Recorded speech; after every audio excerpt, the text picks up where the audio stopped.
جانتے ہیں کہ قبر ہمیں کیسے پکارتی ہے اور قبر کی پہلی رات مرنے والے کے ساتھ کیا ہوتا ہے؟ اگر نہیں تو یہ ویڈیو آپ کے لیے ہی ہے، اس لیے اس ویڈیو کو آخر تک ضرور دیکھیں کیونکہ یہ ویڈیو آپ کے لیے ضروری ہونے والی ہے۔ ایک حدیث میں نبی کریم صلی اللہ علیہ وسلم نے فرمایا کہ لوگوں، لذتوں کو ختم کرنے والی موت کو یاد کیا کرو۔ قبر اپنے مردوں سے ہر وقت بات کرتے ہوئے کہتی ہے کہ میں غربت اور تنہائی کا گھر ہوں، مٹی اور کیڑوں کا گھر ہوں۔ جب کسی مومن کو دفن کیا جاتا ہے تو قبر اس کا استقبال کرتے ہوئے کہتی ہے کہ میری پیٹھ پر چلنے والوں میں تو مجھے بہت محبوب تھا، آج میں تیری ہو گئی اور تو میری طرف آ گیا، تو اب میرے احسان کو دیکھ لے گا۔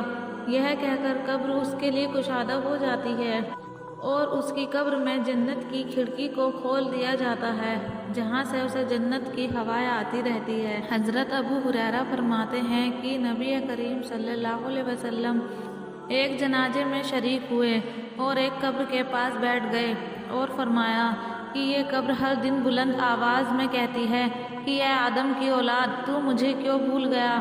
کیا تجھے معلوم نہیں کہ میں تنہائی اور غربت، دہشت اور کیڑے مکوڑے کا گھر ہوں؟ میں بہت تنگ گھر ہوں، مگر اللہ جس کے لیے کشادگی کا حکم فرمائے گا میں اس کے لیے کشادہ ہو جاؤں گی۔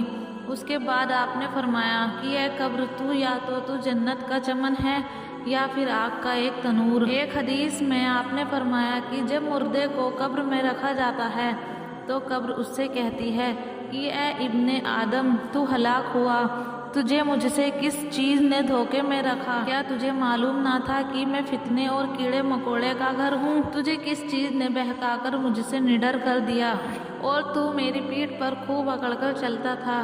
اگر وہ مرنے والا شخص نیک ہوتا ہے تو اس کی طرف سے جواب دینے والے قبر کو کہتے ہیں کہ اے قبر، تو دیکھ تو صحیح اس کے اعمال کیسے ہیں کہ یہ اچھائی اختیار کرتا تھا اور برائی سے پاک رہتا تھا۔ یہ سن کر قبر کہتی ہے کہ بے شک یہ نیک تھا، اب میں اس کے لیے سرسبز ہو جاتی ہوں۔ مرنے والے کا جسم اس وقت نور سے منور ہو جاتا ہے اور اس کی روح اللہ کی طرف بھیج دی جاتی ہے۔ اگر مرنے والا شخص گنہگار ہوتا ہے تو قبر اس سے کہتی ہے کہ اے ابن آدم، تیری ہلاکت ہو، تم نے میری تنگی، بدبو اور کیڑے مکوڑے کا خوف نہ کیا اور ان سب چیزوں سے بچنے کی تیاری نہ کی۔ اور اس کے بعد قبر اس کو جکڑ لیتی ہے اور اس کی پسلیاں ایک دوسرے میں گھس جاتی ہے اور اس کے بعد اس کی قبر میں جہنم کی کھڑکی کھول دی جاتی ہے جہاں سے اسے ہمیشہ جہنم کی گرم ہوائیں آتی رہتی ہے۔ اللہ سے دعا ہے کہ ہمیں نیک اعمال کرنے کی توفیق عطا فرمائے اور قبر کے عذاب سے ہماری حفاظت فرمائے،